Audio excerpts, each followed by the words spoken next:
कमाल राशिद खान, जिन्हें केआरके के नाम से जाना जाता है, वैसे तो वो फिल्म इंडस्ट्री से जुड़े हुए हैं, लेकिन विवादों से उनका जुड़ाव काफी पुराना है और अब वो फायरिंग केस में यहाँ पर फंस गए। मुंबई के ओशीवारा इलाके में गोलीबारी होती है जिसका कनेक्शन केआरके से निकल रहा है और पुलिस ने उन्हें यहाँ पर गिरफ्तार कर लिया है। कोर्ट ने 27 जनवरी तक पुलिस हिरासत में भेज दिया है।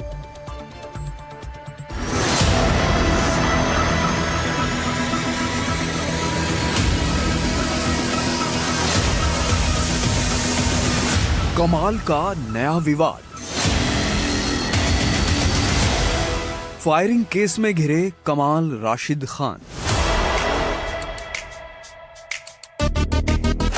अभिनेता, निर्देशक और फिल्म क्रिटिक कमाल राशिद खान, जिन्हें केआरके के नाम से जाना जाता है, गंभीर कानूनी मुश्किल में फंस गए हैं। मुश्किल इतनी बड़ी है कि उन्हें गिरफ्तार तक कर लिया गया। केआरके पर आरोप है फायरिंग का, जी हां, गोलियां चलाने का। जिस मामले में गिरफ्तारी हुई वो मामला 18 जनवरी का है। मुंबई के ओशीवारा इलाके में फायरिंग होती है। नालंदा सोसाइटी से 2 गोलियां बरामद हुई थी। आरोप लगा कि गोलियां केआरके के बंगले से चली थी। केआरके पर फायरिंग के आरोप लगे। जानकारी के मुताबिक ओशीवारा की नालंदा सोसाइटी में तेज गोली चलने की आवाजें गूंजी थी। इस सोसाइटी में फिल्म जगत से जुड़े दूसरे लोग भी रहते हैं। जब कमाल आर खान का इंटरोगेशन शुरू हुआ कल डिटेन करने के बाद, तो कमाल आर खान ने उन्हें बताया कि वो अपनी गन को साफ कर रहे थे या फिर उसको टेस्ट करने की कोशिश कर रहे थे जब ये हादसा हुआ, और वो उनका इंटेंशन नहीं था।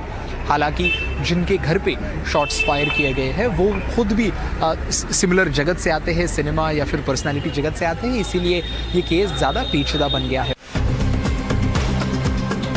घटना स्थल पर रिक्रिएशन कराने के बाद जांचकर्ताओं को संदेह हुआ कि गोलियां केआरके के बंगले की दिशा से चलाई गई थी। सीसीटीवी फुटेज की जांच की गई। फोरेंसिक टीम ने भी जांच जारी रखी।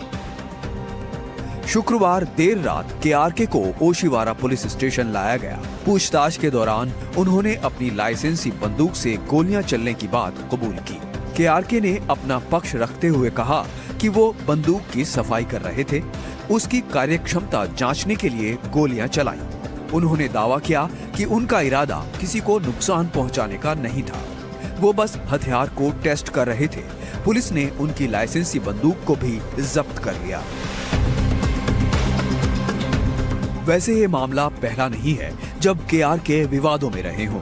वो सोशल मीडिया पर अक्सर विवादास्पद पोस्ट और वीडियो शेयर करते रहते हैं। फिल्मों और बड़े बड़े कलाकारों को लेकर भी कमेंट करते रहते हैं। इसे लेकर खूब हंगामा भी होता रहा है। सोशल मीडिया पर ट्रोलिंग के मामलों में अक्सर फंस जाते हैं, लेकिन ये पहली बार है कि जब हथियार से जुड़ी ऐसी गंभीर घटना से उनका नाम जुड़ा है। मुंबई से अनुज राय थे, एनडीटीवी इंडिया।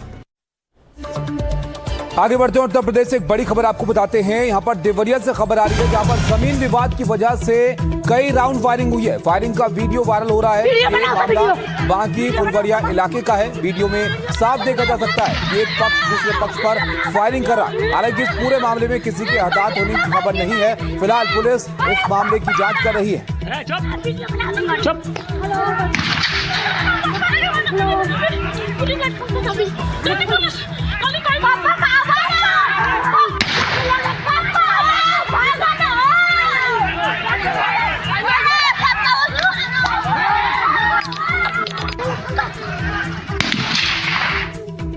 तो देखा आपने किस तरह से 2 पक्षों के बीच यहां पर फायरिंग होती हुई नजर आई है। बहरहाल आगे बढ़ते हैं और अगली खबर आपको दिखाते हैं हरियाणा के फरीदाबाद जिले से, जहां पर आप देखिए पिता ने किस तरह से एक बच्ची को यहां पर पीटा है। जहां पर एक बच्ची 50 गिनती नहीं लिख पाई तो उसे इतना पीटा गया कि उसकी मौत हो गई, और ये पिटाई उसके अपने पिता ने यहां पर की है। रिपोर्ट जरा देखिए आप।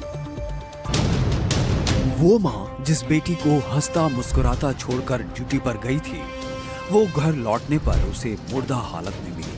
जिसने जन्म दिया था उसी ने बच्ची को मार डाला। 4 साल की वो बच्ची स्कूल नहीं जाती थी, उसे घर में ही पढ़ाया जाता था। पिता ने 50 तक गिनती लिखने को दी, बच्ची नहीं लिख पाई। बस इतनी सी बात पर उस शख्स पर खून सवार हो गया। बच्ची को इस बुरी तरह पीटा कि उसकी मौत हो गई।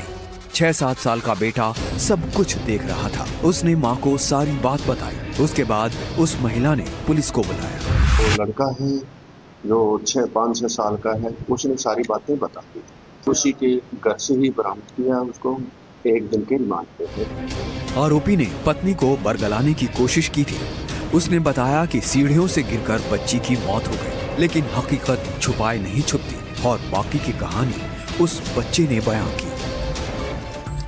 देखिए 26 जनवरी से पहले सीमा पर सेना पूरी तरह से अलर्ट है और पाकिस्तान परस्त आतंकियों के मंसूबे नाकाम करने के लिए जगह जगह पर तलाशी अभियान चलाया जा रहा है। पहाड़ों पर भी सेना के सर्च ऑपरेशन जारी हैं। गुफाओं की यहां पर तलाशी ली जा रही है। हम आपको तस्वीरें दिखाते हैं कि किस तरह से ये सर्च ऑपरेशन यहां पर चल रहे हैं और इन पहाड़ी क्षेत्रों में जो गुफाएं जो आतंकी छुपने के लिए इस्तेमाल कर सकते हैं, उनकी तलाशी यहां पर ली जा रही है।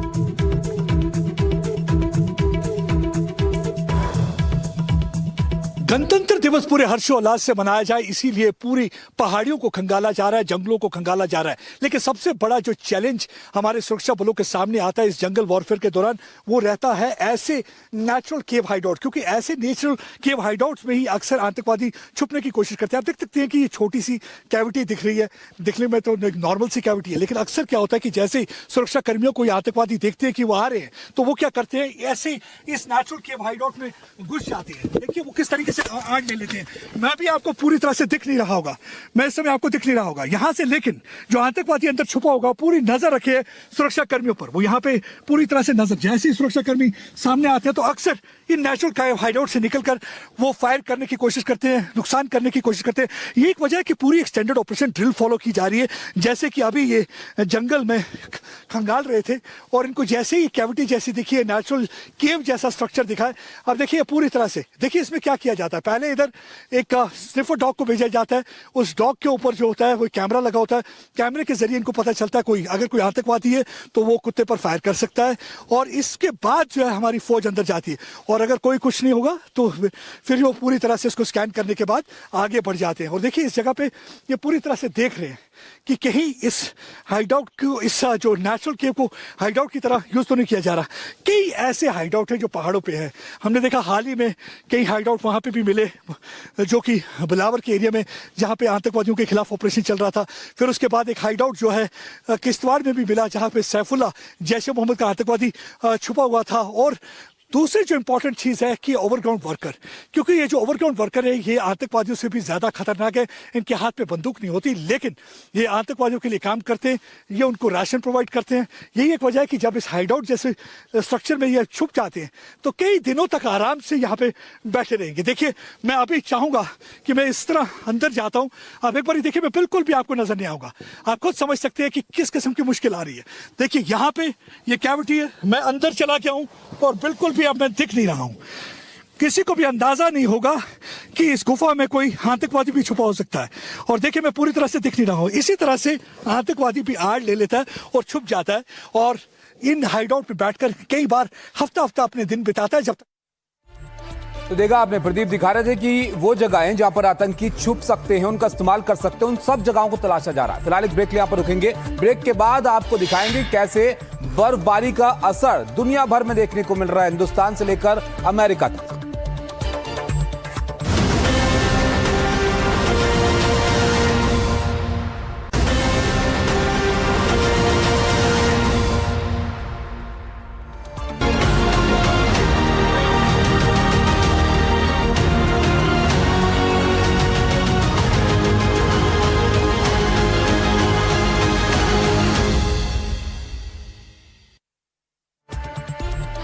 देखिए कैसे तमाम इलाके जो है वो बर्फिस्तान बने हुए हैं। इसकी अब बात करते हैं। जम्मू कश्मीर में मौसम का डबल अटैक देखने को मिल रहा है, जहां एक ओर श्रीनगर, गुलमर्ग, सोनमर्ग और पहलगाम जैसी जगहें सफेद चादर में लिपटी हुई नजर आ रही हैं, जन्नत जैसे नजारे हैं। वहीं दूसरी ओर भारी बर्फबारी ने सफेद आफत का रूप ले लिया, जनजीवन अस्त व्यस्त हो गया है। श्रीनगर जम्मू हाईवे और मुगल रोड बंद होने से संपर्क कट गया है, बिजली पानी की सप्लाई प्रभावित हो रही है और कई उड़ानें भी रद्द करनी पड़ी हैं। प्रशासन ने एवलांच तक की चेतावनी यहां पर दे दी है। ये तस्वीरें आपके सामने हैं, जम्मू कश्मीर की स्थिति को बयां कर रही हैं।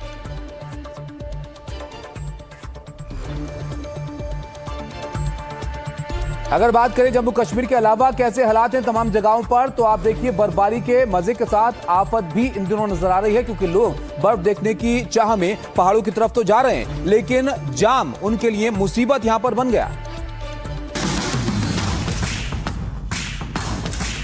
अब जरा ड्रोन से ली गई ये तस्वीरें देखिए। हिमाचल प्रदेश के बिलासपुर का ये नजारा है।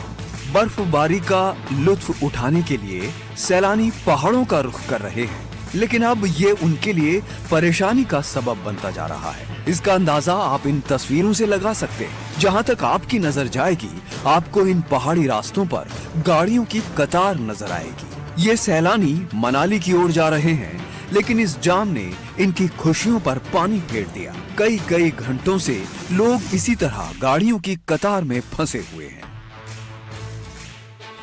अब जरा आपको राजस्थान के माउंट आबू की तस्वीरें दिखाते हैं। यहाँ तापमान में इतनी तेजी से गिरावट आई कि एक ही दिन में 13 डिग्री लुढ़कते हुए न्यूनतम तापमान -5 डिग्री तक हो गया। राजस्थान के एकमात्र हिल स्टेशन माउंट आबू में इस वजह से ठंड का कहर बरप रहा है। अब आप ये तस्वीरें देखिए कि कैसे पानी जम गया है और बर्फ में तब्दील हो गया है।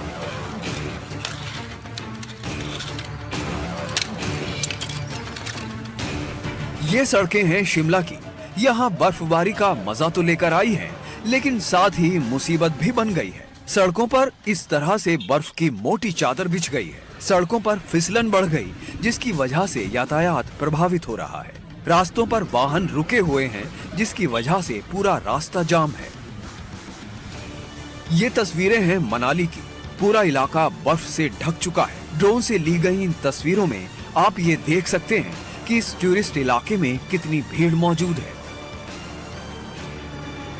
ये तस्वीरें हैं जम्मू कश्मीर के बनिहाल की। बर्फ ने पूरे इलाके को ढक दिया है। देखिए किस तरह से बर्फ के बीच से ट्रेन गुजरती दिखाई दे रही है।